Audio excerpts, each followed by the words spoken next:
എല്ലാവർക്കും നമസ്കാരം. തിരുവനന്തപുരത്തെ കഴക്കൂട്ടത്ത് പ്രവർത്തിച്ചു വരുന്ന അർജുന സൊസൈറ്റി ഓഫ് ആർട്സിൻ്റെ 25ാമത് വാർഷികം ഈ വരുന്ന ജൂലൈ മാസം 27-ാം തീയതി അതിഗംഭീരമായി ആഘോഷിക്കപ്പെടുകയാണ്.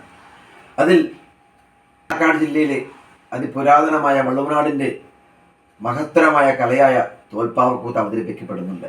അന്ന് വൈകുന്നേരം 5:30 മണിക്ക് ഏവർക്കും തോൽപ്പാവക്കൂത്ത് കാണുവാനും ആസ്വദിക്കുവാനും സാദരം ക്ഷണിക്കുകയാണ്. അതിലേക്ക് എല്ലാവിധമായ ഈ അർജുന ആർട്സ് ആൻഡ് സൊസൈറ്റിയുടെ എല്ലാവിധമായ അഭിവൃദ്ധിക്കും എല്ലാ ഭാവങ്ങളും നേർന്നുകൊള്ളുന്നു. നന്ദി, നമസ്കാരം.